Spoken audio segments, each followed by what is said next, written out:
भारतीय संविधान की रचना में निम्न में से किसने सर्वाधिक गंभीर प्रभाव छोड़ा? तो बताइए इसका आंसर क्या आएगा? तो फ्रेंड इसका आंसर आ जाएगा भारतीय सरकार अधिनियम 1935। आंसर क्या होगा? डी।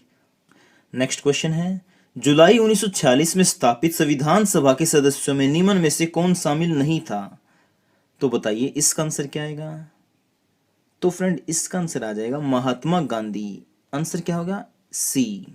भारतीय संविधान सभा गठित करने का आधार क्या था? तो बताइए इसका आंसर क्या आएगा? तो फ्रेंड इसका आंसर आ जाएगा कैबिनेट मिशन प्लान 1946। आंसर होगा बी। अगला क्वेश्चन है, स्वतंत्र भारत की लोकसभा का पहला अध्यक्ष कौन था? ये क्वेश्चन कई बार एग्जाम में पूछा जाता है, तो बताइए इसका आंसर क्या होगा? तो फ्रेंड इसका आंसर हो जाएगा जीवी मावलकर। आंसर क्या होगा? डी। और फ्रेंड मेरी आपसे रिक्वेस्ट है, वीडियो को लाइक और शेयर जरूर कर दिया करो। तो फिर अब देर किस बात की, अभी की अभी इस वीडियो को लाइक और शेयर जरूर कर दो।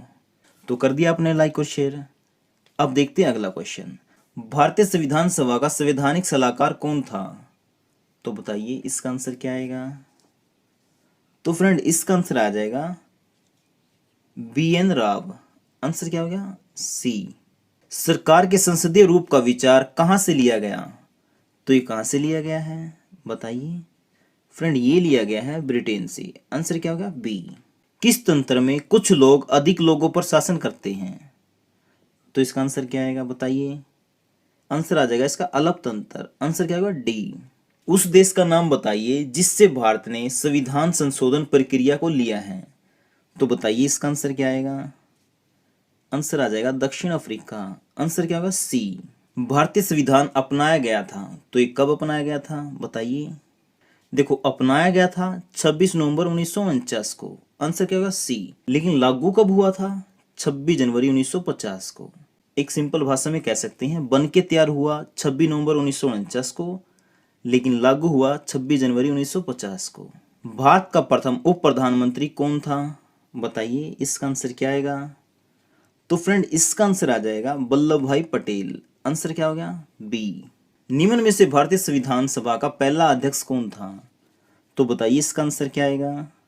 तो ये थे डॉक्टर राजेंद्र प्रसाद। आंसर क्या हो गया? ए। अगला क्वेश्चन है, भारत के पहले राष्ट्रपति के रूप में डॉक्टर राजेंद्र प्रसाद का चुनाव किया गया था संविधान सभा के द्वारा। किसके द्वारा? संविधान सभा के द्वारा। हमारा राष्ट्रीय गान पहली बार कब और कहां गाया गया था? तो बताइए इसका आंसर क्या आएगा? तो फ्रेंड इसका आंसर आ जाएगा 27 दिसंबर 1911 को कोलकाता में। आंसर क्या होगा? डी। आधारित लोकतंत्र किससे संबंधित है? तो बताइए इसका आंसर क्या आएगा? आंसर आ जाएगा उपरोक्त सभी। आंसर क्या होगा? डी। एक तंत्र का अर्थ है, तो बताइए इसका अर्थ क्या है? तो फ्रेंड इसका अर्थ है मात्र एक व्यक्ति द्वारा निरंकुश शासन। आंसर क्या होगा? सी। सार्वजनिक वयस्क मताधिकार दर्शाता है कि भारत एक ऐसा देश है जो, तो क्या आएगा इसका आंसर? लोकतांत्रिक है। आंसर क्या होगा? सी। लोकप्रिय प्रभुसत्ता क्या है? तो बताइए इसका आंसर क्या आएगा? इसका आंसर डी आ जाएगा जनता का प्रभुत्व। संवैधानिक राजसी का अर्थ है, तो इसका अर्थ क्या है बताइए? संविधान द्वारा प्राप्त शक्तियों के अनुसार राजा के द्वारा शक्तियों का प्रयोग। आंसर क्या होगा? सी। अगला क्वेश्चन है, स्वतंत्र भारत में निम्नलिखित में से कौन सी महिला किस राज्य की पहली राज्यपाल बनी? तो ये कौन सी महिला थी बताइए? इसका आंसर क्या आएगा? तो फ्रेंड ये थी सरोजिनी नायडू, जो कि बनी थी उत्तर प्रदेश की। आंसर क्या होगा? ए। अगला क्वेश्चन है, भारतीय संविधान कब लागू हुआ था? तो क्वेश्चन आ गया ना, बताइए इसका आंसर क्या आएगा? यह अभी मैंने बताया भी था। तो ये लागू हुआ था 26 जनवरी 1950 को। आंसर क्या होगा? ए। अगला क्वेश्चन है, भारत में दल रहित लोकतंत्र का प्रस्ताव किसने रखा था? तो बताइए इसका आंसर क्या आएगा? तो फ्रेंड इसका आंसर आ जाएगा ए, जयप्रकाश नारायण ने। अगला क्वेश्चन है, डॉक्टर भीमराव अंबेडकर ने संविधान का हृदय और आत्मा किसे कहा है? तो ये किसे कहा है बताइए? तो इसका आंसर आ जाएगा संवैधानिक उपचारों का अधिकार, यानी आर्टिकल 32 को। निम्न में से किसको धर्मनिरपेक्ष राज्य कहा जाएगा? तो बताइए इसका आंसर क्या आएगा? तो फ्रेंड इसका आंसर आ जाएगा धर्मों के बीच भेदभाव न करने वाला राज्य है, क्या कहलाएगा? धर्मनिरपेक्ष। तो इसका आंसर क्या आ जाएगा? सी। अगला क्वेश्चन है, संविधान के अंतर्गत भारतीय लोकतंत्र के आदर्शों को हम कहाँ देख सकते हैं? तो बताइए इसका आंसर क्या होगा? तो ये देख सकते हैं प्रस्तावना में। आंसर क्या हो गया? ए। अगला क्वेश्चन है, विधि का शासन की संकल्पना कहाँ की संवैधानिक प्रणाली की एक विशेष विशिष्टता है? तो बताइए इसका आंसर क्या आएगा? तो आंसर आ जाएगा इसका ब्रिटेन। आंसर क्या होगा? ए। अगला क्वेश्चन है, भारत के संविधान में भारत को किस रूप में वर्णित किया गया है? तो बताइए इसका आंसर क्या आएगा? तो इसका आंसर आ जाएगा राज्यों का संघ। आंसर क्या होगा? डी। निम्न में से किस निर्णय में कहा गया है कि धर्मनिरपेक्षवाद और संघवाद भारतीय संविधान की मूल विशिष्टताएं हैं? तो बताइए इसका आंसर क्या आएगा? तो आंसर आ जाएगा बी। भारत के संविधान में संघीय शब्द का प्रयोग कहाँ हुआ है? तो ये कहाँ पे हुआ है? बताइए इसका आंसर क्या आएगा? तो आंसर आ जाएगा संविधान में कहीं नहीं। आंसर क्या होगा? सी। भारतीय संविधान के अनुच्छेद 1 में यह घोषणा की गई है कि इंडिया अर्थात भारत है। तो भारत क्या है? राज्यों का संघ। आंसर क्या होगा? ए। भारतीय संविधान कैसा है? तो ये कैसा है बताइए? अर्धसंघीय। ठीक है। आंसर क्या होगा? बी। भारतीय संविधान के किस अनुच्छेद को डॉक्टर बी.आर. अम्बेडकर ने भारतीय संविधान का हृदय या फिर आत्मा कहा? तो बताइए इसका आंसर क्या आएगा? अभी भी मैंने बताया भी था इसका आंसर। आंसर क्या है? अनुच्छेद 32। तो आंसर क्या होगा इसका? डी। सामाजिक न्याय का क्या अर्थ है? तो बताइए सामाजिक न्याय का क्या अर्थ है? तो फ्रेंड इसका अर्थ हो जाएगा जाति, नस्ल, रंग और लिंग आधारित सभी प्रकार का भेदभाव दूर होना चाहिए। तो आंसर क्या हो गया? सी। अब देखते हैं अगला क्वेश्चन, भारतीय संविधान सभा के किस वर्ष में कामकाज प्रारंभ किया गया? तो कब किया गया ये? 1946 में। आंसर क्या होगा? बी। संसद के केंद्रीय कक्ष में संविधान सभा की पहली बैठक कब हुई? तो पहली बैठक कब हुई बताइए? तो ये हुई थी 9 दिसंबर 1946 को। आंसर क्या होगा? डी। भारतीय संविधान की प्रारूप समिति के अध्यक्ष कौन थे? तो ये कौन थे? ये थे भीमराव अंबेडकर। आंसर क्या हो गया? ए। एकात्मक सरकार में समस्त ताकत किसके हाथ में होती है? तो ये किसके हाथ में होती है बताइए? ये होती है केंद्रीय सरकार, यानी केंद्र सरकार के हाथों में। भारतीय संविधान में राष्ट्रपति के चुनाव की प्रणाली किस देश से ली गई है? तो बताइए इसका आंसर क्या आएगा? तो फ्रेंड इसका आंसर आ जाएगा आयरलैंड। आंसर क्या होगा? सी। भारतीय संविधान में समवर्ती सूची किस संविधान से ली गई है? तो किस संविधान से ली गई है बताइए? तो फ्रेंड ये ली गई है ऑस्ट्रेलिया से। आंसर क्या होगा? डी। प्रस्तावना के अनुसार परम शक्ति किसके हाथों में होती है? बताइए इसका आंसर क्या आएगा? तो इसका आंसर आएगा जनता। आंसर क्या होगा? डी। भारत में सरकार की संसदीय प्रणाली इसलिए है क्योंकि, तो बताइए इनमें से सही कौन सा है? तो फ्रेंड सही हो जाएगा लोकसभा में मंत्री परिषद उत्तरदायी है। निम्न में से कौन सी भारतीय संविधान की विशेषता नहीं है? तो बताइए इनमें से कौन सा आंसर सही है? तो आंसर आ जाएगा सरकार का आध्यात्मिक रूप। आंसर क्या हो गया? सी। भारत में किस प्रकार का लोकतंत्र है? तो बताइए इसका आंसर क्या आएगा? आंसर आ जाएगा प्रतिनिधियों का। निम्न में से कौन सा देश आधुनिक लोकतंत्र की स्थापना करने वाला पहला देश था? तो इसका आंसर बताइए क्या आएगा? तो इसका आंसर आ जाएगा अमेरिका। आंसर क्या हो गया? सी। संविधान के उद्घाटन के लिए 26 जनवरी को चुना गया था क्योंकि कांग्रेस ने इसे 1930 में स्वाधीनता दिवस के रूप में मनाया था। तो आंसर क्या हो गया? सी। भारत के संविधान का निर्माता किसे माना जाता है बताइए?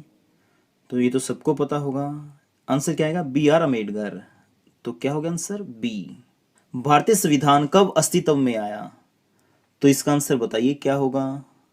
तो आंसर हो जाएगा 26 जनवरी 1950 को। भारत का संविधान अपना प्राधिकरण किससे प्राप्त करता है? तो बताइए इसका आंसर क्या आएगा? तो आंसर आ जाएगा भारत की जनता से। Answer C. भारतीय संविधान में न्यायिक समीक्षा का प्रावधान किस देश से लिया गया है? तो ये किस देश से लिया गया है बताइए? ये लिया गया यूएसए से। आंसर क्या होगा? बी। अगला क्वेश्चन है, संविधान की उद्देशिका में समाजवादी और पंथ निरपेक्ष शब्द किसके द्वारा जोड़े गए? तो ये किसके द्वारा जोड़े गए? तो फ्रेंड ये जोड़े गए 44वें संशोधन के द्वारा। आंसर क्या होगा? डी।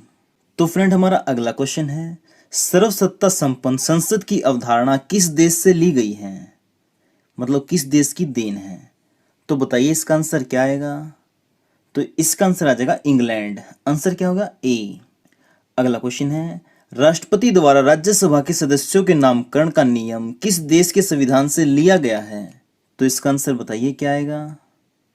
तो आंसर आ जाएगा आयरलैंड। आंसर क्या होगा? बी। भारत के गणतंत्रीय दल की स्थापना किसने की? तो बताइए इसका आंसर क्या आएगा? तो फ्रेंड इसका आंसर आ जाएगा सी, डॉक्टर बी.आर. अम्बेडकर ने। अगला क्वेश्चन है, संविधान की मसौदा समिति के समक्ष प्रस्तावना किसके द्वारा प्रस्तुत की गई? तो बताइए इसका आंसर क्या आएगा?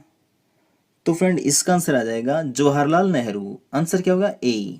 अगला क्वेश्चन है, संविधान सभा में यह किसने कहा था कि सरकारी नीति के निर्देशक सिद्धांत किसी बैंक में दे उस चेक की तरह है जिसका भुगतान बैंक अपनी सुविधानुसार करता है? तो आंसर क्या आएगा इसका? आंसर हो जाएगा डी, केटी शाह। अगला क्वेश्चन है, भारत में कैबिनेट मिशन किस लिए भेजा गया था? तो बताइए इसका आंसर क्या आएगा? तो फ्रेंड इसका आंसर आ जाएगा बी, शक्ति के अंतरण के लिए एक संवैधानिक व्यवस्था सुनिश्चित करने के लिए। अगला क्वेश्चन है, भारत की संविधान सभा किसके कहने पर बनाई गई थी? तो ये किसके कहने पे बनाई गई थी बताइए? तो ये बनाई गई थी कैबिनेट मिशन की। आंसर क्या होगा? डी। हमारे संविधान में राज्य नीति के निर्देशक सिद्धांत की अवधारणा कहाँ के संविधान से ली गई है? तो ये कहाँ से ली गई है? तो फ्रेंड ये ली गई है आयरलैंड से। आंसर क्या होगा? डी। अगला क्वेश्चन है, हमारे संविधान की प्रस्तावना में कोई उल्लेख नहीं है। तो ये किसका नहीं है? ये है वयस्क मताधिकार का। आंसर क्या होगा? डी। भारत में एकल नागरिकता की अवधारणा अपनाई गई। तो ये कहाँ से अपनाई गई है? तो फ्रेंड ये अपनाई गई है इंग्लैंड से। आंसर क्या होगा? ए। भारत का संविधान भारत को कैसे वर्णित करता है? ये करता है राज्य संघ के रूप में। आंसर क्या होगा? बी। अगला क्वेश्चन है, भारतीय संविधान ने सुदृढ़ केंद्र के साथ संघीय प्रणाली कहाँ से ली है? तो ये कहाँ से ली है? ये ली है कनाडा से। आंसर क्या होगा? बी। संविधान सभा ने राष्ट्रगान कब अपनाया? तो इसका आंसर क्या आएगा? तो फ्रेंड इसका आंसर आ जाएगा 24 जनवरी 1950 को। आंसर क्या होगा? सी। प्रथम केंद्रीय विधानसभा का गठन कब किया गया? तो बताइए इसका आंसर क्या आएगा? तो आंसर आ जाएगा 1920। जिस संविधान सभा द्वारा भारत के संविधान का अधिनियम किया गया उसके सदस्य कौन थे? तो बताइए इसका आंसर क्या आएगा? तो आंसर आ जाएगा बी, विभिन्न प्रांतों की विधानसभाओं द्वारा निर्वाचित सदस्य हैं। राजनीतिक स्वतंत्रता का अर्थ है, तो इसका अर्थ क्या है? लोगों की मुक्ति, राजनीतिक गतिविधियां। आंसर क्या होगा? बी। भारतीय संविधान की प्रस्तावना में निम्न में से किस अभिव्यक्ति का प्रयोग नहीं किया गया? तो बताइए इसका आंसर क्या आएगा? तो फ्रेंड इसका आंसर आ जाएगा संघीय। आंसर क्या होगा? डी। भारतीय संविधान की 8वीं अनुसूची में कितनी भाषाएं शामिल हैं? तो ये कितनी भाषाएं शामिल हैं बताइए? ये है 22, जिसमें से इंग्लिश नहीं है। भारतीय संविधान में कितने अनुच्छेद हैं? तो ये कितने हैं? 395। संविधान की प्रस्तावना में भारत को क्या कहा गया है? तो बताइए इसका आंसर क्या आएगा? तो आंसर आ जाएगा डी, सर्वसत्ताधारी, समाजवादी, धर्मनिरपेक्ष और लोकतांत्रिक गणराज्य। भारत पूर्ण संप्रभु लोकतांत्रिक गणतंत्र कब बना? तो बताइए इसका आंसर क्या आएगा? तो आंसर आ जाएगा 26 जनवरी 1950 को। निम्न में से कौन भारतीय संविधान की प्रारूप समिति के सदस्य नहीं थे? तो कौन नहीं थे? आंसर आएगा इसका राजेंद्र प्रसाद। निम्न में से किस अधिनियम में भारत के शासन का क्षेत्रीय विभाजन किया गया था? तो इसका आंसर क्या आएगा? ए, भारत सरकार अधिनियम 1858। निम्न में से किसने पहले 1935 में संविधान सभा का सुझाव प्रस्तावित किया? तो ये किसने किया था? ये किया था M.N. रॉय ने। आंसर क्या होगा? डी। निम्नलिखित में से किस अधिनियम द्वारा केंद्र में द्विशासन प्रणाली शुरू की गई? तो इसका आंसर क्या आएगा? 1935। Answer C. भारत में राजनीतिक शक्ति का स्रोत है, तो इसका स्रोत क्या है? हम लोग अर्थात जनता। हमारे संविधान में मूल अधिकार कहाँ के संविधान द्वारा प्रेरित हैं? तो बताइए इसका आंसर क्या आएगा? तो आंसर आ जाएगा संयुक्त राज्य अमेरिका। आंसर क्या होगा? ए। अगला क्वेश्चन है, भारत के संविधान द्वारा ढांचा तैयार करने के लिए हमारे संघीय व्यवस्था की योजना किस देश से ली गई है? तो बताइए इसका आंसर क्या आएगा? तो आंसर आएगा कनाडा। आंसर क्या होगा? सी। भारतीय संविधान में भारत का वर्णन किस रूप में करता है? तो ये करता है राज्यों का संघ। आंसर क्या होगा? ए। भारतीय संविधान में कितनी अनुसूचियां हैं? तो इसका आंसर क्या आएगा? इसका आंसर आ जाएगा 12। Answer D.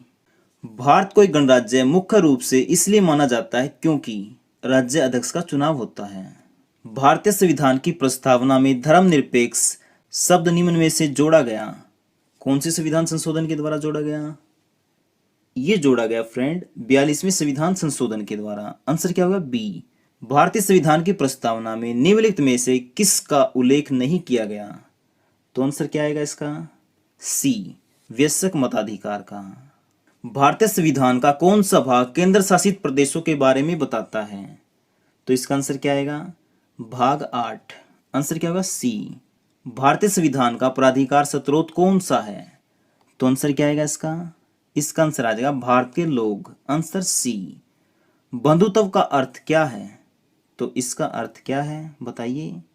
ये है भाईचारे की भावना। Answer A. भारत के संविधान का गठन किसके द्वारा किया गया था? तो ये किसके द्वारा किया गया था बताइए? तो फ्रेंड ये किया गया था विधानसभा। Answer B. निम्नलिखित में से संविधान मसौदे समिति के अध्यक्ष कौन थे? तो फ्रेंड कौन थे ये बताइए? तो ये थे डॉक्टर बी.आर. अम्बेडकर। भारतीय संविधान में कुल कितने भाग हैं? तो कुल कितने भाग हैं बताइए? ये हैं 25।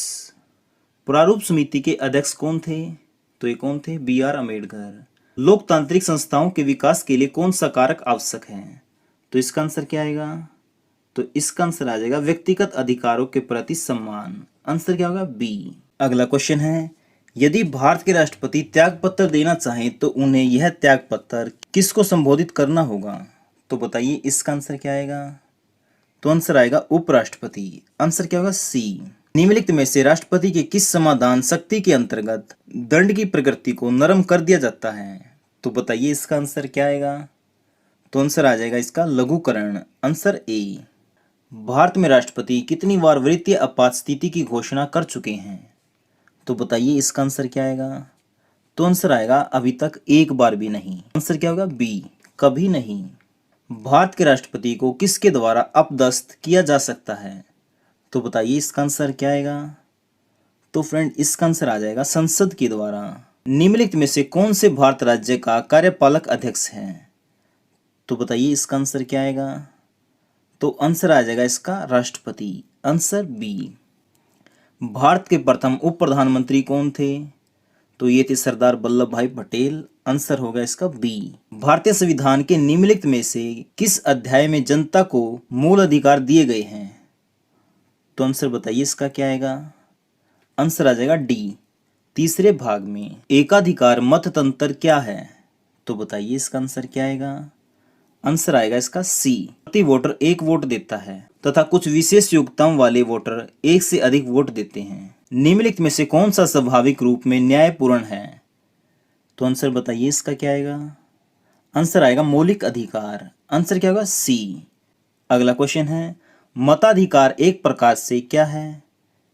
यह एक विधि है जिसमें वोटर अपना वोट देने का अधिकार का प्रयोग करता है। आंसर क्या होगा? बी। निजता का अधिकार किसके अधीन आता है?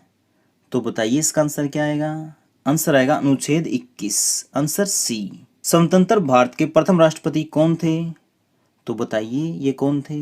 ये थे राजेंद्र प्रसाद। आंसर क्या होगा? डी। भारत के वह कौन से एकमात्र दूसरे उपराष्ट्रपति थे जिन्होंने एस राधाकृष्णन के बाद दूसरी बार अनुक्रमिक अवधि में पद प्राप्त किया? आंसर बताइए इसका क्या आएगा? एम.एच. अंसारी। आंसर क्या होगा? सी। निम्नलिखित में से किसके पास भारतीय सुरक्षा बलों का सर्वोच्च कमान प्राप्त है? तो ये किसके पास होता है? ये होता है भारत के राष्ट्रपति के पास। आंसर क्या होगा? डी। निम्नलिखित राष्ट्रपतियों ने जिस क्रम में सेवा की उसमें निम्नलिखित में से कौन सा क्रम सही है? तो बताइए कौन सा सही है? तो ये है पहले वाला। सबसे पहले एन.एस. रेड्डी, फिर ज्ञानी जैल सिंह, फिर आर वेंकटरमन, उसके बाद शंकर दयाल। निम्नलिखित में से कौन हमारे देश के दोनों में से किसी भी सदन का सदस्य नहीं होता? तो बताइए इसका आंसर क्या आएगा?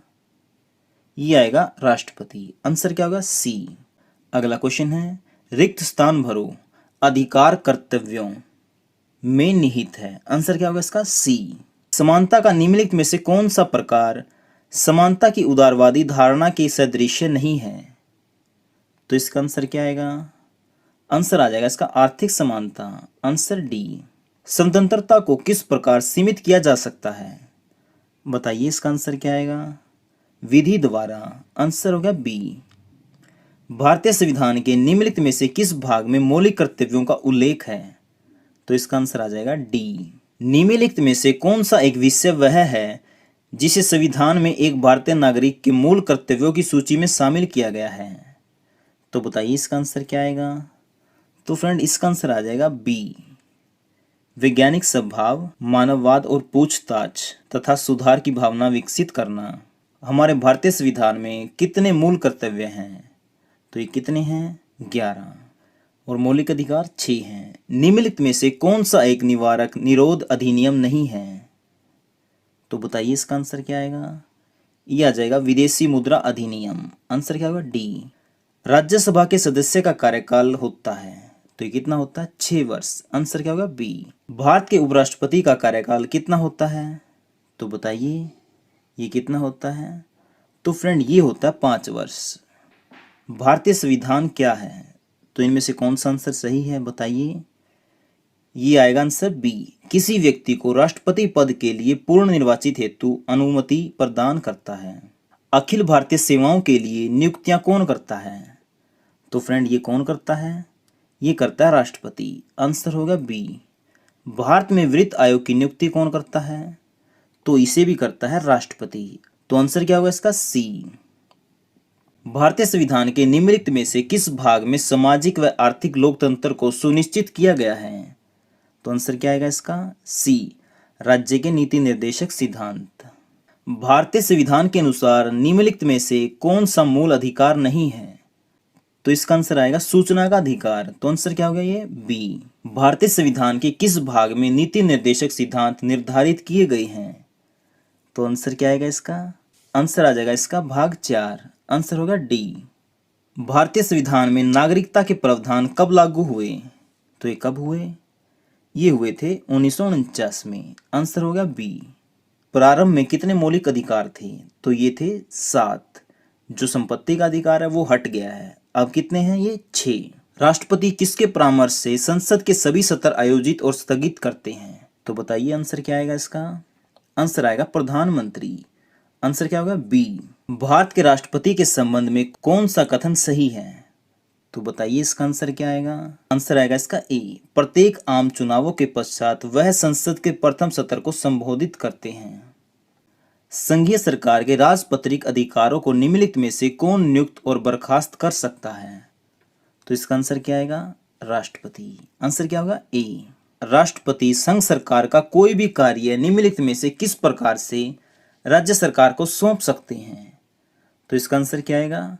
राज्य सरकार से परामर्श करके। आंसर हो गया सी। भारत के संविधान का कौन सा अनुच्छेद भारत को कल्याणकारी राज्य घोषित करने से संबंधित है? तो आंसर आएगा इसका 39। आंसर हो गया इसका बी। अल्पसंख्यकों के हितों की सुरक्षा के लिए किस अनुच्छेद में विचार किया गया है? तो इसका आंसर क्या आएगा? सी। 29 अनुच्छेद में। मताधिकार से क्या अभिप्राय है? वोट देने के अधिकार। आंसर क्या होगा इसका? बी। भारतीय संविधान में मूल अधिकार किस संविधान से लिए गए हैं? तो इसका आंसर क्या आएगा? अमेरिका। आंसर हो गया ए। निम्न में से कौन सा एक राजनीतिक अधिकार है? तो ये कौन सा है? मतदान का अधिकार। राष्ट्रपति मंत्रिपरिषद के सदस्यों को कैसे बर्खास्त कर सकते हैं? तो आंसर बताइए इसका क्या आएगा? प्रधानमंत्री की सिफारिश पर। आंसर हो गया सी। राष्ट्रपति निम्न में से किस कोष से किसी अप्रत्याशित खर्च के लिए धन दे सकते हैं? तो इसका आंसर क्या आएगा? आकस्मिक निधि। आंसर होगा डी। जब राष्ट्रपति तथा उपराष्ट्रपति के पद पर कोई भी कार्यरत न हो तब उस रिक्त पद पर राष्ट्रपति के रूप में कौन कार्यरत होगा? तो ये कौन होगा बताइए। तो फ्रेंड ये होगा भारत का मुख्य न्यायाधीश। आंसर क्या होगा? बी। तो हमारा अगला क्वेश्चन है, भारत के राष्ट्रपति हैं, तो बताइए इसका आंसर क्या आएगा? तो ये क्या है? देश के प्रमुख, यानी भारत के मुखिया कौन है? राष्ट्रपति। शिक्षा का अधिकार एक मौलिक अधिकार बन गया, तो ये कब बना बताइए? तो ये बना 1 अप्रैल 2010 को। आंसर क्या हो गया? बी। राज्य के नीति निर्देशक सिद्धांतों के अनुसार किस आयु के बच्चे को निःशुल्क एवं अनिवार्य शिक्षा देने की आशा की जाती है? तो इसका आंसर क्या आएगा बताइए? तो फ्रेंड इसका आंसर आ जाएगा ए, 14 वर्ष तक। भारतीय संविधान में किसकी सिफारिशों पर मूल कर्तव्यों को सम्मिलित किया गया? तो इसका आंसर क्या आएगा? तो फ्रेंड इसका आंसर आ जाएगा स्वर्ण सिंह समिति के। आंसर क्या होगा? बी। हमारे संविधान में निर्देशक सिद्धांत क्या हैं बताइए? तो फ्रेंड ये आ जाएंगे कानूनी अदालतों द्वारा अपरिवर्तनीय। भारतीय संविधान नागरिकों के लिए आर्थिक न्याय किसके माध्यम से सुनिश्चित करता है? तो किसके माध्यम से सुनिश्चित करता है बताइए? तो ये करता है प्रस्तावना से। आंसर क्या होगा? सी। भारतीय संविधान का भाग 4 निम्नलिखित में से किससे संबंधित है? तो ये संबंधित है राज्य के नीति निर्देशक तत्व से। आंसर क्या हो गया? डी। भारतीय संविधान के अनुसार आपातकाल की स्थिति घोषणा करने का अधिकार किसको होता है? तो किसको होता है? राष्ट्रपति को। आंसर क्या होगा? बी। निम्न में से कौन भारत के उपराष्ट्रपति को पद और गोपनीयता की शपथ दिलाता है? तो ये कौन दिलाता है? ये दिलाता है राष्ट्रपति। तो आंसर क्या हो जाएगा इसका? सी। प्रधानमंत्री के अतिरिक्त केंद्रीय मंत्रिमंडल के अन्य मंत्रियों की नियुक्ति निम्न में से कौन करता है? तो ये कौन करता है? राष्ट्रपति। आंसर क्या होगा? डी। भारत के उपराष्ट्रपति खालिस्तान के पदेन अध्यक्ष भी हैं, तो ये कहाँ के पदेन अध्यक्ष हैं? राज्यसभा के। आंसर क्या होगा? बी। भारत के राष्ट्रपति पर निर्वाचित होने की न्यूनतम आयु सीमा कितनी है? तो ये कितनी है? 35 वर्ष। आंसर क्या होगा? बी। देखो राष्ट्रपति की 35, प्रधानमंत्री की 25। इनमें से कौन संसद का एक हिस्सा है लेकिन दोनों सदनों में किसी का सदस्य नहीं है? तो ये कौन है? ये है राष्ट्रपति। आंसर क्या होगा? डी, भारत के राष्ट्रपति। निम्नलिखित में से किसने सबसे कम समय के लिए भारत के राष्ट्रपति के रूप में कार्य किया था? तो इसका आंसर क्या आएगा?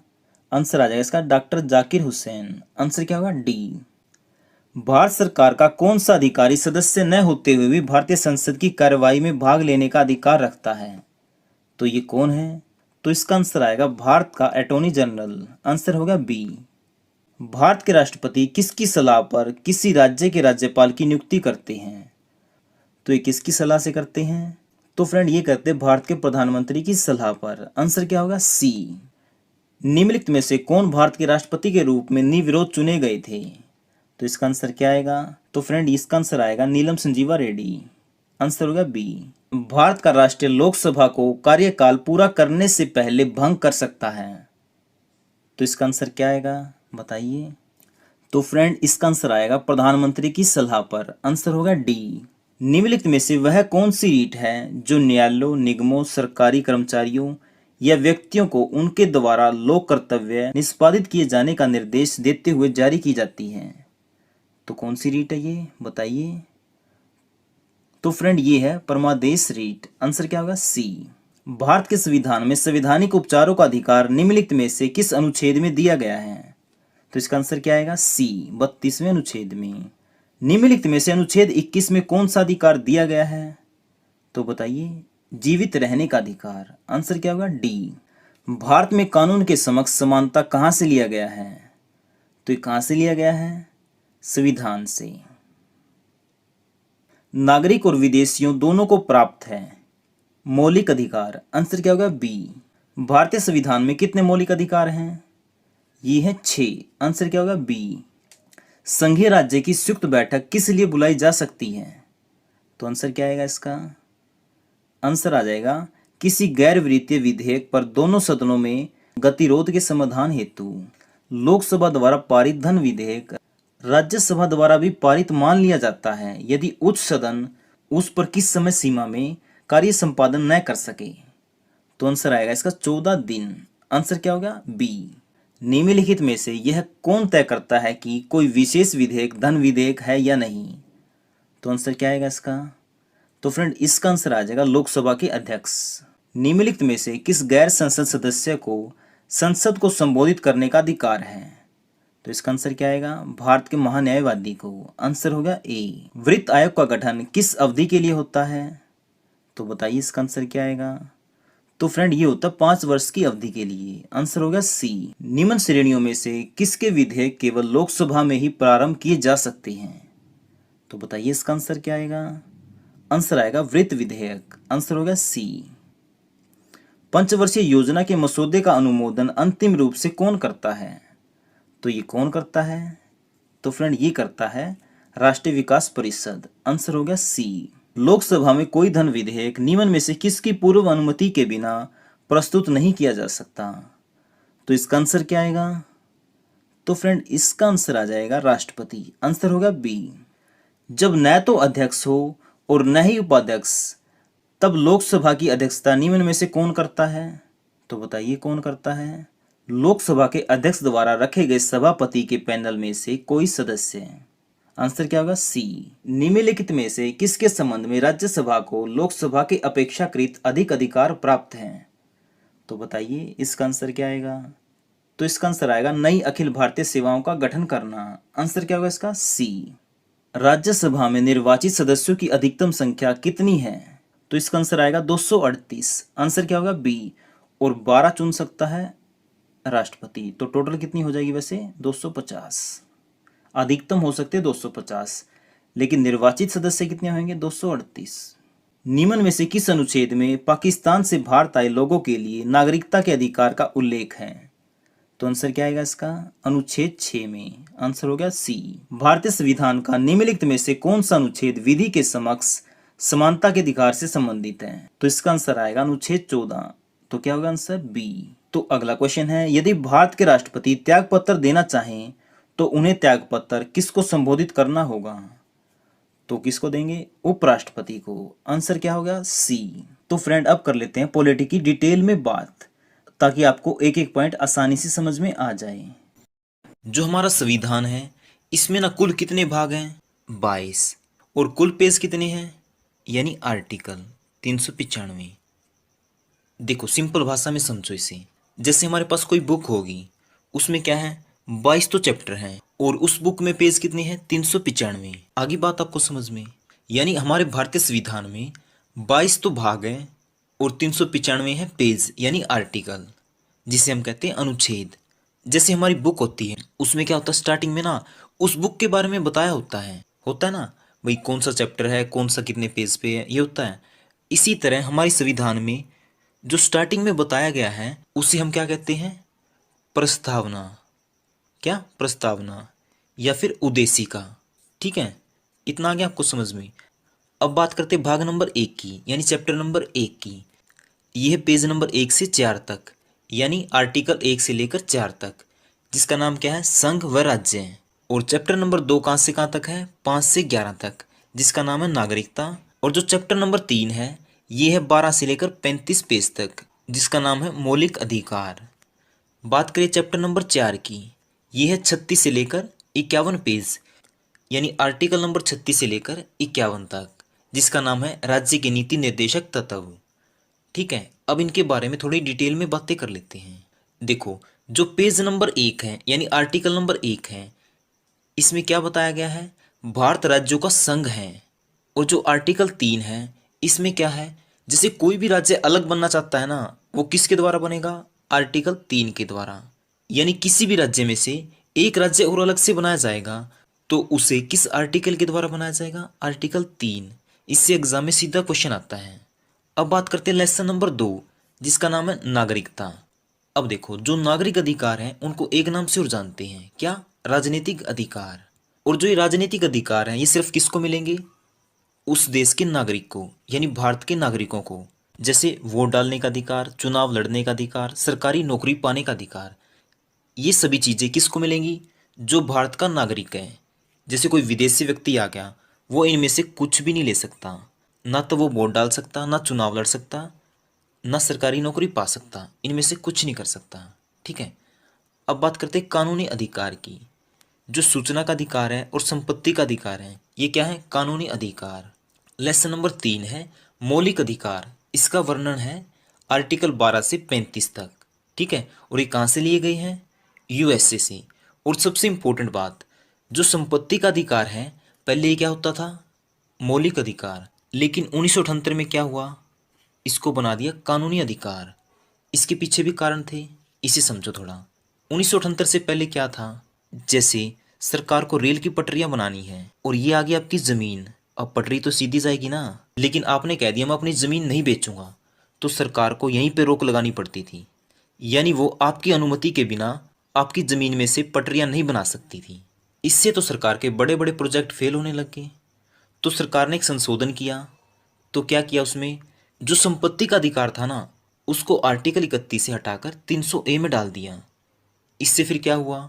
सरकार जिसकी चाहे जमीन खरीद सकती है और जिसकी जमीन है उसको देनी पड़ेगी। लेकिन पहले क्या होता था? अगर उस व्यक्ति ने मना कर दिया ना, तो सरकार उससे जमीन नहीं ले सकती थी। अगर लेने की कोशिश करती, उसकी सुनवाई सीधी सुप्रीम कोर्ट में होती थी और सुप्रीम कोर्ट क्या लगा देता था? उस पे स्टे, यानी रोक दो उस काम को। क्यों? क्योंकि आपको भी पता होगा मौलिक अधिकारों की सुनवाई सीधी कहाँ पे होती है? सुप्रीम कोर्ट में। लेकिन 1978 के बाद क्या हो गया? ये कानूनी अधिकार। इसलिए अब जो जमीन का मालिक है वो सिर्फ क्या कर सकता है? सुप्रीम कोर्ट में केस तो कर सकता है, लेकिन किस लिए? कि मुझे मुनाफा कम मिला, जो मेरी जमीन की कीमत थी उससे कम मिली है मुझे, सिर्फ इसलिए कर सकता है। वो अपनी जमीन बेचने से मना नहीं कर सकता सरकार को। जो आर्टिकल 12 और 13 है, इसमें क्या है? मौलिक अधिकारों के बारे में बता रखा है। ठीक है, जो आर्टिकल 14 है, यानी पेज नंबर 14 है, इसमें क्या बताया गया है? कानून के सामने सभी नागरिक क्या है? समान। लेकिन इसका एक अपवाद भी है। क्या? जो राष्ट्रपति है उस पर यह कानून लागू नहीं होता। क्यों? क्योंकि राष्ट्रपति को सीधे गिरफ्तार नहीं किया जा सकता। अब बात करते हैं आर्टिकल 15 यानी पेज नंबर 15 की। इसमें क्या बताया गया है? लिंग और जाति के आधार पर सरकारी अफसरों में किसी भी प्रकार का भेदभाव नहीं होगा। लेकिन जो आर्टिकल 16 का भाग नंबर 4 है, उसमें क्या बताया गया है? जो पिछड़े वर्ग है ना, उसको आरक्षण दिया जाएगा। और वो आरक्षण किस प्रकार है? ओबीसी को 27%, एससी को 15%, एसटी को 7.5%। टोटल कितना हो गया? 49.5%। अब बात करते हैं आर्टिकल 17 की। इसमें क्या बताया गया है? छुआछूत का अंत। और आर्टिकल 18 में क्या बता रखा है? सभी उपाधियों का अंत कर दिया था इसमें। यानी जो खेल और साहित्य का सम्मान है, यानी उपाधि है, वो सिर्फ कौन देगी? केंद्र सरकार। इसके अलावा किसी की भी उपाधि और सम्मान मान्य नहीं होगा। और इंदिरा गांधी ने 1971 में क्या कर दिया था? सभी राजाओं के अधिकार छीन लिए थे। अब बात करते हैं स्वतंत्रता का मौलिक अधिकार। इसका वर्णन आर्टिकल किस में है? 19 से लेकर 22 तक। जो आर्टिकल 19 है, इसमें क्या बता रखा है? कि स्वतंत्रता 6 प्रकार की है। और आर्टिकल 19 के पहले भाग में बता रखा है, इसमें प्रेस की स्वतंत्रता है। आर्टिकल 20 की बात करें, इसमें दोष सिद्धि के अधिकार के बारे में बता रखा है। इसे समझो। इसके अनुसार क्या है? जब तक दोष प्रमाणित नहीं होता, तब तक उस व्यक्ति को दंड नहीं दिया जाएगा। और जब उसने जुर्म किया था ना, उसी दिन के अनुसार जो उस टाइम कानून था, उसी के अनुसार उस व्यक्ति को दंड दिया जाएगा। और एक बात और, एक जुर्म के लिए 2 बार सजा नहीं दी जा सकती। और बात करें आर्टिकल 21 की, ये सबसे इंपॉर्टेंट है। इसमें क्या बता रखा है? जीने का अधिकार। यानी देश में कितनी भी इमरजेंसी हो जाए, लेकिन आर्टिकल 21 को हटाया नहीं जा सकता। और जो आर्टिकल 21A है, इसमें शिक्षा का मौलिक अधिकार भी जोड़ा गया है। कौन से संशोधन द्वारा? 86 में। और कब? 2002 में। और इसको लागू कब किया गया? 1 अप्रैल 2010 को। इसके अंतर्गत क्या है? जो 6 से लेकर 14 साल तक के बच्चे हैं, उनको निःशुल्क शिक्षा दी जाएगी। यानी 6 से लेकर 14 साल तक उनका शिक्षा पर एक भी पैसा नहीं लगेगा। आर्टिकल 22 में बता रखा है गिरफ्तार व्यक्ति के संदर्भ में। देखो, अगर किसी व्यक्ति को पुलिस ने गिरफ्तार कर लिया, तो उसको ना 24 घंटे के अंदर अंदर जज के सामने पेश करना पड़ेगा। ये बात है साधारण मामलों की। और बात करें निवारक नज़रबंदी, ये क्या होती है? पुलिस किसी को पकड़ के उसे 3 महीने तक बिना बताए नज़रबंद रख सकती है। लेकिन ये किस मामलों में होगा? अगर वो व्यक्ति आतंकवादी हो। आर्टिकल 23 और 24 में क्या बता रखा है? शोषण के विरुद्ध अधिकार। बात करें आर्टिकल 23 की, इसमें क्या है, जबरदस्ती किसी से भी मजदूरी नहीं करवाई जा सकती, चाहे वो स्त्री हो या पुरुष हो। ठीक है। और जो आर्टिकल 24 है, इसमें क्या बता रखा है, 14 वर्ष से कम उम्र के बच्चों से कारखानों में काम नहीं करवाया जा सकता। और अब बात करते हैं धार्मिक स्वतंत्रता का अधिकार। इसका वर्णन है आर्टिकल 25 से 28 तक। और उसके बाद है शिक्षा व संस्कृति का मौलिक अधिकार। ये कहाँ से कहाँ तक है, आर्टिकल 29 से 30 तक। आर्टिकल 29 में क्या बता रखा है, अल्पसंख्यकों को शिक्षा का अधिकार, जैसे मुस्लिम, यानी इनको शिक्षा का अधिकार है और ये अपना खुद का संस्थान खोल सकते हैं। उसके बाद है आर्टिकल 30, इसमें क्या बता रखा है, सांस्कृतिक त्योहार मनाने का अधिकार। उसके बाद है संवैधानिक उपचारों का अधिकार। देखो ये इंपॉर्टेंट है, जो आर्टिकल 32 है, इसमें क्या है, संवैधानिक उपचारों का अधिकार। जो मैंने पिछले 5 मौलिक अधिकार बताए थे, उसमें से अगर एक भी पूरा न हो तो सीधी कार्रवाई कहाँ पे होगी, सुप्रीम कोर्ट में। ये किस आर्टिकल में बता रखा है, आर्टिकल 32 में। और जो आर्टिकल 32 है, इसको ना भीमराव अम्बेडकर ने क्या कहा था, संविधान की आत्मा।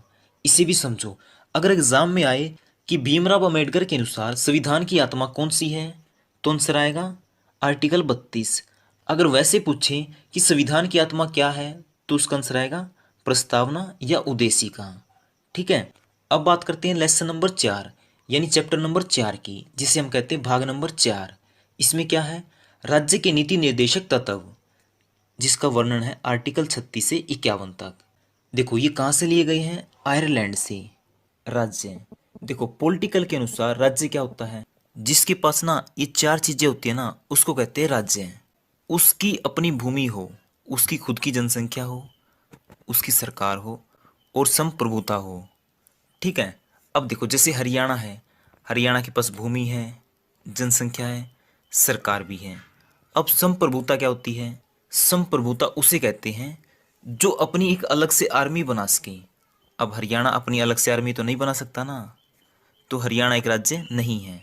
लेकिन भारत एक राज्य है, क्यों, क्योंकि भारत की अपनी एक अलग से आर्मी है। तो आपको एक बात याद रखनी है, पॉलिटिकल के अनुसार भारत एक राज्य है और हरियाणा राज्य का एक अंग है। अब देखते हैं अगला टॉपिक, गणतंत्र यानी रिपब्लिक। ये क्या होता है, इसमें ना राष्ट्र का मुखिया चुना हुआ होता है, जैसे हो गए हमारे प्रधानमंत्री। और उसके बाद है राजतंत्र। इसमें क्या होता है, राजा का लड़का ही राजा बनेगा, जैसे ब्रिटेन देश में होता है। उसके बाद है लोकतंत्र यानी डेमोक्रेसी। इसका मतलब क्या होता है, लोगों का लोगों के द्वारा लोगों के लिए जो शासन होता है उसे कहते हैं लोकतंत्र। और उसके बाद है अधिकार। जब कोई देश ना अपने नागरिकों को आर्थिक व सामाजिक विकास के लिए छूट प्रदान करता है तो उसे क्या कहते हैं, राइट्स, अधिकार। देखो राजनीतिक या नागरिक अधिकार क्या होते हैं, इसमें आते हैं चुनाव लड़ने का अधिकार, वोट डालने का अधिकार, सरकारी नौकरी पाने का अधिकार। ये अधिकार ना सिर्फ भारतीयों को मिल सकते हैं, किसको, सिर्फ भारतीयों को। जैसे कोई इंग्लैंड से व्यक्ति आ जाए, अमेरिका से आ जाए, वो ना इनमें से कोई भी कार्य नहीं कर सकता, ना तो वो चुनाव लड़ सकता, ना वोट डाल सकता और ना सरकारी नौकरी पा सकता। इन तीनों में से कुछ भी नहीं कर सकता वो। ये अधिकार सिर्फ किसको हैं, जो भारतीय हैं। ठीक है। एकात्मक व्यवस्था, इसका मतलब क्या होता है, इसमें ना सभी शक्तियां किसके पास होती हैं, केंद्र के पास, यानी सेंट्रल गवर्नमेंट के पास। जैसे फ्रांस हो गया, जापान हो गया। लेकिन भारत के पास तो नहीं है ना ऐसा, क्यों, भारत की शक्तियां बटी हुई हैं, राज्यों में अलग हैं और सेंटर में अलग हैं। उसके बाद है कानूनी अधिकार, जैसे सूचना का अधिकार, संपत्ति का अधिकार। जो सूचना का अधिकार है ये 2005 में लाया गया था और 2006 में लागू हुआ था। उसके बाद है दोहरी नागरिकता। देखो भारत में दोहरी नागरिकता नहीं है, जबकि अमेरिका में सेंटर की तो अलग नागरिकता है और स्टेट की अलग नागरिकता है, लेकिन भारत में ऐसा नहीं है। आपने देखा भी होगा, जैसे आपके पास हरियाणा का वोटर कार्ड है तो आप उसी वोटर कार्ड से भारत के किसी भी राज्य में जा सकते हो, लेकिन अमेरिका में ऐसा नहीं है, क्योंकि सेंटर की अलग आईडी है और स्टेट की अलग आईडी है। अब देखो सरकार क्या होती है, जो नीति बनाती है और उन्हें लागू करती है उसे कहते हैं सरकार। अब सरकार के कितने अंग हैं, 3। नंबर 1 कार्यपालिका, नंबर 2 न्यायपालिका और नंबर 3 विधानपालिका। अब इन्हें समझो। जो विधान पालिका होती है इसमें क्या होता है, कानून बनता है, जैसे लोकसभा, राज्यसभा, विधानसभा, ठीक है, इनमें बनता है कानून। और उसके बाद आती है कार्यपालिका, यानी इसमें क्या होता है, कानून को लागू किया जाता है, जैसे बैंक हो गया, पुलिस होगी, इसमें क्या होता है, कानून को लागू किया जाता है। फिर उसके बाद आती है न्यायपालिका, इसका क्या काम होता है, जो कानून बनाया जाता है ये उसका मूल्यांकन करती है कि कानून को सही रूप से लागू किया गया है या नहीं, जैसे सुप्रीम कोर्ट हो गया, हाई कोर्ट हो गया। उसके बाद है उद्देशिका या प्रस्तावना, ये बहुत इंपॉर्टेंट है, इसको ध्यान से देखिएगा। जैसे कोई भी बुक होगी, बुक के पहले पेज पे क्या होता है, उस बुक के बारे में सारी डिटेल दे रखी होती है, इस पेज पे ये चैप्टर है, इस पेज पे ये चैप्टर है, तो उन शुरू वाले पेजों को क्या कहेंगे, उद्देशिका या प्रस्तावना। ठीक है, इतना आ गया आपको समझ में। और भारत की उद्देशिका कहाँ से ली गई है, ऑस्ट्रेलिया और अमेरिका से। और भारत की प्रस्तावना में कितनी बार फेरबदल हुआ है, सिर्फ एक बार, वो कब, 1976 में। और कौन से संविधान संशोधन द्वारा, 42वें। इसमें ना दो चीजें जोड़ी गई थी, धर्मनिरपेक्ष और समाजवाद। और प्रस्तावना को ना संविधान की आत्मा कहा गया है। और एग्जाम में ये भी पूछा जाता है, क्या प्रस्तावना संविधान का हिस्सा है, बिल्कुल, प्रस्तावना संविधान का हिस्सा है। देखो, भारतीय संविधान में कितनी अनुसूचियां हैं, 12, जिनमें से ना 8 तो उस समय थी जब संविधान बना था। अब संविधान कब बना, ये बना था 26 जनवरी 1950 को। और 4 अनुसूचियों को बाद में जोड़ा गया था। ठीक है, अब हम बात कर लेते हैं ये 12 अनुसूचियां कौन कौन सी हैं। देखो, सबसे पहले है संघ व राज्य। ठीक है, इसमें कितने स्टेट हैं, 29। और कितने केंद्र शासित प्रदेश हैं, 7, इसके बारे में बता रखा है। दूसरे नंबर पे है वेतन यानी सैलरी। तीसरे पे शपथ। चौथे पे राज्यसभा की सीटों का राज्यों में बंटवारा। 5वें नंबर पे है SC ST के लिए विशेष प्रावधान। देखो, जो 5वें नंबर पे है इसमें तो है SC ST के लिए विशेष प्रावधान, यानी पूरे इंडिया में। और जो छठी अनुसूची है इसमें है स्पेशल, असम, मेघालय, मणिपुर, त्रिपुरा और मिजोरम में SC ST के लिए विशेष प्रावधान, यानी सिर्फ इन 5 राज्यों में है। और नंबर 7 पे है केंद्र राज्य के संबंध। नंबर 8 पे है भाषाएं। भारत में कितनी भाषाओं को मान्यता प्राप्त है, ये है 22 को। इंग्लिश इनमें नहीं है। देखो, वैसे कुल भाषाएं तो हैं 22, लेकिन हिंदी को छोड़ के कितनी बच जाती हैं, 21। क्वेश्चन एग्जाम में आ सकता है कि हिंदी को छोड़कर भारत में कुल कितनी भाषाएं हैं, तो कितनी आएंगी, 21। वैसे पूछे कुल कितनी भाषाएं हैं तो आएंगी 22। ये तो कॉमन सी बात है, आपको समझ में आ गई होगी। लेकिन आपको एक बात याद रखनी है, जो इंग्लिश लैंग्वेज है इसको इन 22 में नहीं शामिल किया गया। और जब संविधान बना था उस समय कितनी भाषाएं थी, 14। और बाकी जो बच गई कितनी, 8, इनको बाद में जोड़ा गया था। अब बात करते हैं सबसे ज्यादा बोली जाने वाली भाषा, ये कौन सी है, ये है मदारिन। इसको चीनी भाषा भी कहते हैं। और ये कहाँ पे बोली जाती है, चीन में। यानी विश्व में सबसे ज्यादा बोली जाने वाली भाषा कौन सी है, मदारिन। नंबर 9 है भूमि अधिग्रहण। नंबर 10 पे है दल बदल प्रक्रिया पर रोक। ये कौन से संविधान संशोधन द्वारा की गई, 52वें। और कब, 1985 में। नंबर 11 पे है ग्राम पंचायत। इनसे क्वेश्चन तो आता ही आता है। ग्राम पंचायतों का वर्णन किस आर्टिकल में है, 243A। और कौन सा संशोधन किया गया था इसमें, 73वां। कब, 1992 में। और उसके बाद है नगर पालिका। इसमें कौन सा संशोधन किया गया, 74वां। कब, 1992 में। तो फ्रेंड, उम्मीद करता हूं आपको ये 12 की 12 अनुसूचियां याद होंगी। इनसे सीधे क्वेश्चन पूछे जाते हैं, जैसे ग्राम पंचायत किस अनुसूची में है, तो इसका आंसर क्या आएगा, 11। नगर पालिका किस अनुसूची में है, 12। ऐसे देखो, राज्यपाल का वर्णन किस आर्टिकल में है, तो ये है 153 में। कौन से में, 153 आर्टिकल में। ठीक है। और जो राज्यपाल होता है ये क्या होता है, राज्य का संवैधानिक मुखिया। देखो, राज्य का संवैधानिक मुखिया तो होता है राज्यपाल, और देश का कौन होता है, ये होता है राष्ट्रपति। ठीक है। और एक क्वेश्चन ये भी पूछा जाता है कि राष्ट्रपति राज्यपाल के आदेश पर किस आर्टिकल के अनुसार उस राज्य में राष्ट्रपति शासन लगा सकता है, तो इसका आंसर क्या आएगा, 356। और किसी भी राज्य में धन विधेयक पास करने से पहले किसकी अनुमति जरूरी है, राज्यपाल की। ठीक है। और राज्यपाल का कार्यकाल कितना होता है, 5 वर्ष, या राष्ट्रपति जितना चाहे, यानी राष्ट्रपति के हाथ में होता है कि राज्यपाल को कितने दिन तक वहां का राज्यपाल बनाना है। और देखो, जो राज्यपाल होता है वो किसकी नियुक्ति करता है? ये करता है जिला न्यायालय में न्यायाधीशों की, ठीक है। और एक बात और, जो राष्ट्रपति होता है ये राज्यपाल को बिना महाभियोग के हटा सकता है। जो राष्ट्रपति है उसके पास क्या होता है? समय याचना की शक्ति, लेकिन राज्यपाल के पास ये शक्तियां नहीं होती। और जो राज्य का महाधिवक्ता होता है उसकी नियुक्ति कौन करता है? राज्यपाल। और जो राज्य में जितने भी विश्वविद्यालय होते हैं उनका कुलपति कौन होता है? राज्यपाल। और देखो, जो राज्यपाल होता है उसकी सैलरी कितनी होती है, यानी वेतन। देखो, पहले तो था 1,10,000 रुपये, लेकिन अब ये बढ़ाकर कितनी कर दी गई है? 3.5 लाख, यानी 3.5 लाख रुपये। ये क्वेश्चन पूछा जा सकता है। राज्यपाल की सैलरी कितनी है? 3.5 लाख।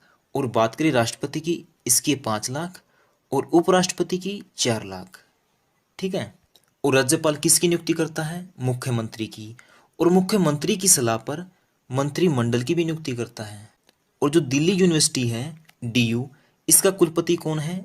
उपराष्ट्रपति, यानी वेंकैया नायडू, ठीक है। अब बात करते हैं ग्राम पंचायत की। देखो, नंबर 1 तो ये स्थानीय स्वशासन का उदाहरण है, और इसकी स्थापना किसने की? लॉर्ड रिपन ने। और जो चोल वंश है ये किसके लिए जाना जाता है? स्थानीय स्वशासन के लिए। और ग्राम पंचायत कब बनाई गई थी? ये बनाई गई थी 26 नवंबर 1949 को। किस आर्टिकल में? 40। लेकिन इसको लागू कब किया गया? 26 जनवरी 1950 को। और पहली बार पंचायत की स्थापना कहाँ पे की गई? राजस्थान के नागौर जिले में, ठीक है। और कब की गई? 1959 में। और बात करें दूसरे नंबर पे की गई थी आंध्र प्रदेश में। कब? ये भी की गई थी 1959 में। और कहाँ पे? महबूब नगर में। और ग्राम पंचायत को संवैधानिक दर्जा कब दिया गया? 1992 में। किस संशोधन द्वारा? 73वें। और 1992 में क्या किया?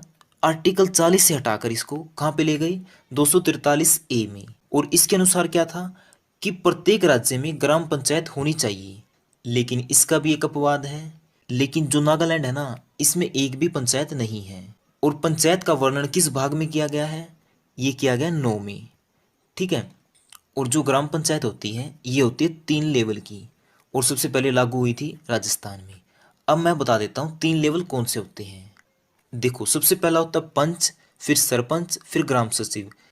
इन तीनों को मिलाकर क्या बनती है? ग्राम पंचायत। और जन पंचायत किसे कहते हैं?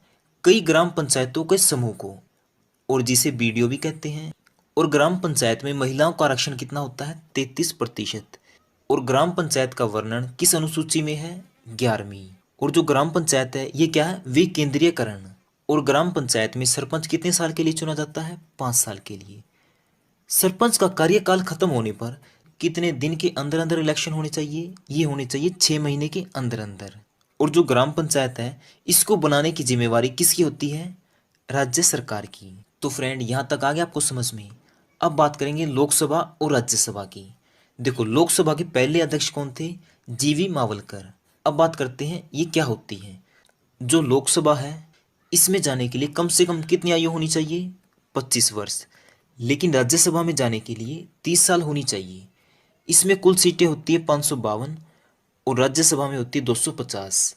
हाल फिलहाल में लोकसभा की सीटें हैं 545 और राज्यसभा की 245। और जो लोकसभा है इसके डायरेक्ट इलेक्शन होते हैं।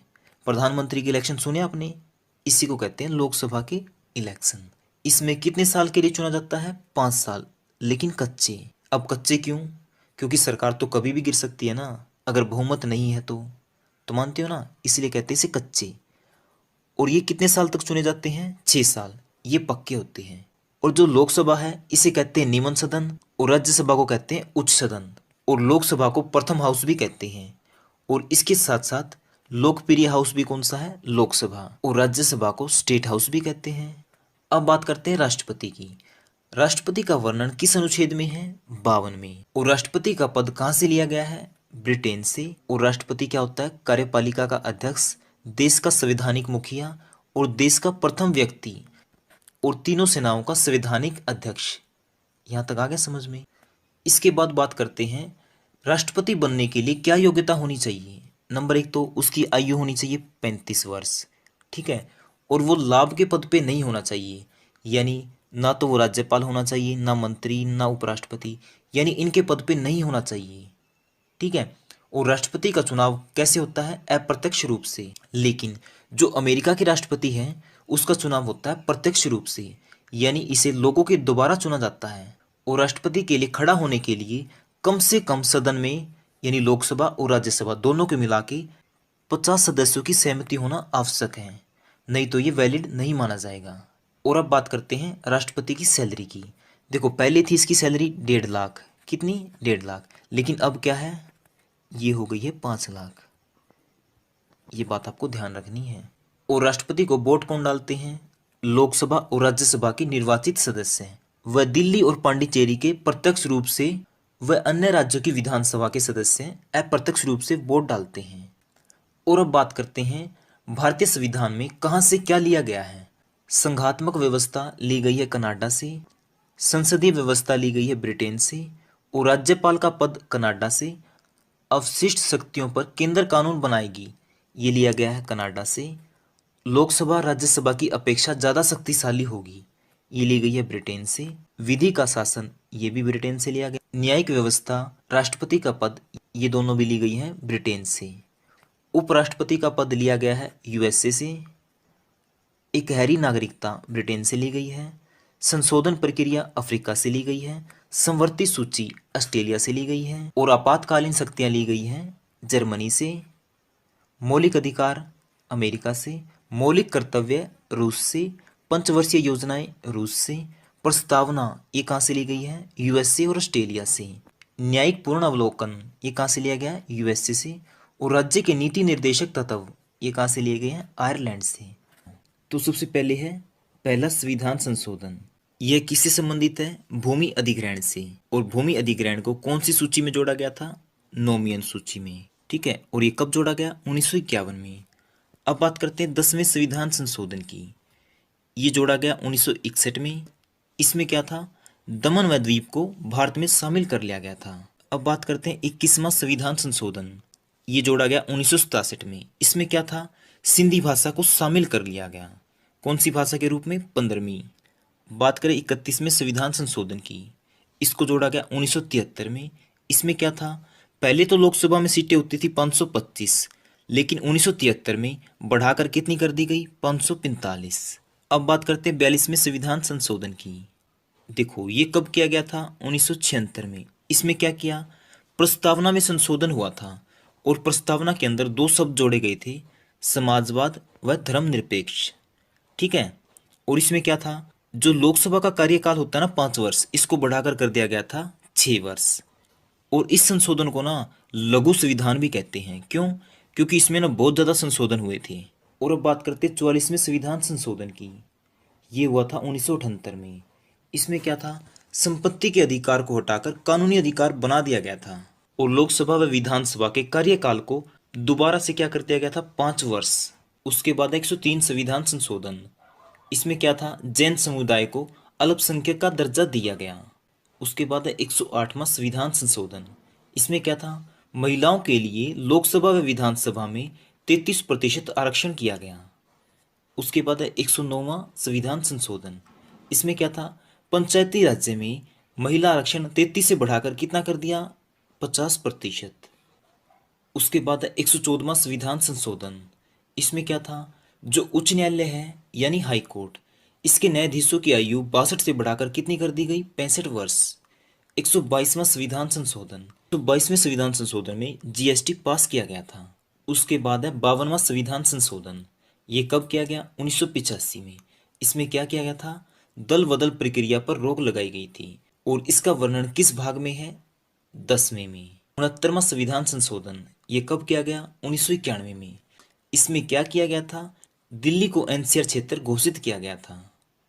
उसके बाद है 61वां संविधान संशोधन। ये किया गया था 1989 में। देखो 61वें संविधान संशोधन से पहले वोट डालने की आयु कितनी होती थी? 21 वर्ष कम से कम। लेकिन 61वें संविधान संशोधन के द्वारा इसकी उम्र कितनी कर दी गई? 18 वर्ष। आगे है 70वां संविधान संशोधन। ये कब किया गया? 1992 में। इसमें क्या था? राष्ट्रपति के निर्वाचन मंडल में दिल्ली व पांडिचेरी को शामिल किया गया था। उसके बाद है 71वां संविधान संशोधन। ये किया गया 1992 में। इसमें 3 भाषाएं जोड़ी गई थी, नेपाली, मणिपुरी और कोंकणी। ठीक है। उसके बाद है 73वां संविधान संशोधन, ये जोड़ा गया 1992 में। इसमें क्या जोड़ी गई थी? ग्राम पंचायत। और कौन सी अनुसूची में जोड़ी गई है ग्राम पंचायत? 11वीं अनुसूची में। उसके बाद 74वां संविधान संशोधन, इसमें जोड़ी गई नगर पालिका। कौन सी अनुसूची में जोड़ी गई? 12वीं अनुसूची में। और कब? 1992 में। उसके बाद है 86वां संविधान संशोधन, इसमें क्या था? 11वां मौलिक कर्तव्य जोड़ा गया था, जिसका नाम क्या था? शिक्षा का मौलिक अधिकार। उसके बाद है 92वें संविधान संशोधन, इसमें क्या था? 4 भाषाएं जोड़ी गई थी, संथाली, बोडो, डोंगरी और मैथाली। उसके बाद है 93वें संविधान संशोधन, ये जोड़ा गया 2006 में। इसमें क्या था? अल्पसंख्यकों को उच्चतर शिक्षा में आरक्षण। उसके बाद है 97वां संविधान संशोधन, इसमें क्या था? सहकार्य समिति को संवैधानिक दर्जा दे दिया गया था। और उसके बाद है 100वां संविधान संशोधन, ये जोड़ा गया 2015 में। इसमें क्या था? भारत बांग्लादेश के बीच भूमि विवाद के समझौते को लेकर संशोधन किया गया। सबसे पहले है साहित्य क्षेत्र में दिए जाने वाले पुरस्कार। जो ये पुरस्कार है ना, ये किस क्षेत्र में दिए जाते हैं? ये दिए जाते हैं साहित्य क्षेत्र में।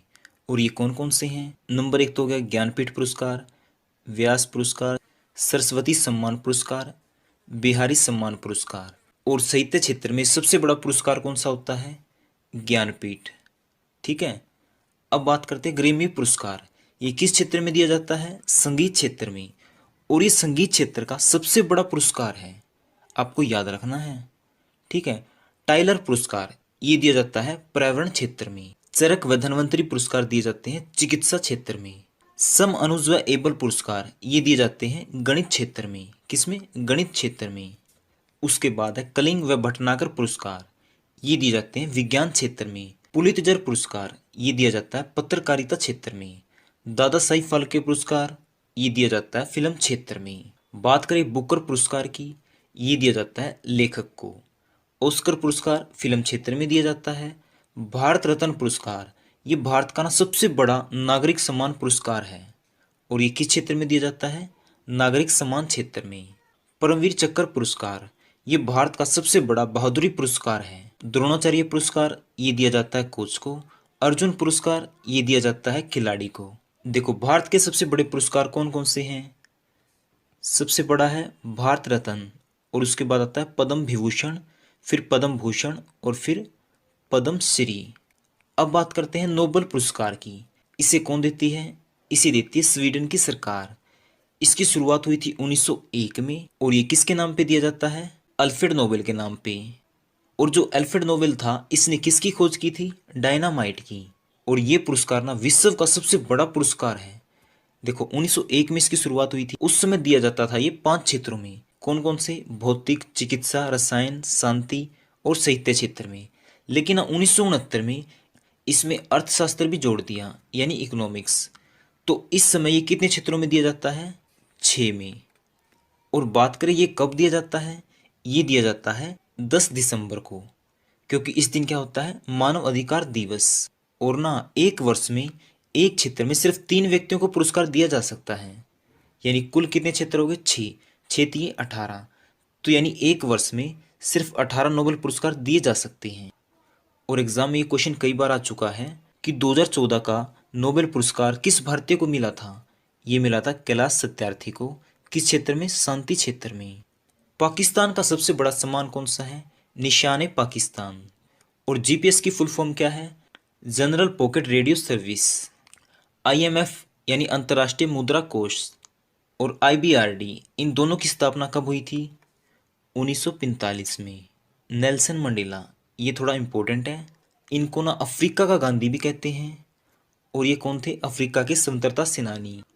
और ये दूसरे ऐसे विदेशी थे जिनको भारत रत्न से सम्मानित किया गया था। तो पहले कौन थे? वो थे खान अब्दुल गफार खान, जो कि थे पाकिस्तान से। उनको भारत रत्न मिला था 1989 में। और ये 1994 में अफ्रीका के पहले राष्ट्रपति बने थे। अब बात करते हैं एपीजे अब्दुल कलाम की। ये ना 2002 से लेकर 2007 तक भारत के क्या थे? राष्ट्रपति। कौन से नंबर के? 11वें नंबर के। और ये भारत के पहले अविवाहित राष्ट्रपति थे। और लड़ाकू विमान में भी यात्रा करने वाले पहले राष्ट्रपति थे। इनकी मृत्यु हुई थी 27 जुलाई 2015 को। कहाँ पे? मेघालय के शिलांग में। और इनकी किताब है जो अक्सर पूछी जाती है, family of nation, wings of fire. ठीक है, ये दोनों आपको याद रखनी है। और जो वर्जिन चोटी है इसका नाम भी किसके नाम पे रखा गया है? अब्दुल कलाम के नाम पे। और जो व्हीलर द्वीप है इसका नाम भी बदलकर क्या रख दिया गया है? अब्दुल कलाम द्वीप। और अब बात करते हैं श्वेत क्रांति। इसका संबंध किससे है? दुग्ध उत्पादन से, जिसको इंग्लिश में कहते हैं ऑपरेशन फ्लड। इसके जनक कौन है? वर्गीस कुरियन। और जो भारत में आनंद शहर है उसमें क्या है? अमूल मिल्क की सबसे बड़ी फैक्ट्री, जिसको मिल्क सिटी भी कहा जाता है। और श्वेत क्रांति कब आई थी? 1970 में। बात करें गुलाबी क्रांति की, इसका संबंध किससे है? झींगा मछली के उत्पादन से, जो कि पाई जाती है मीठे पानी में। उपभोक्ता संरक्षण अधिनियम ये कब लागू किया गया? 1986 में।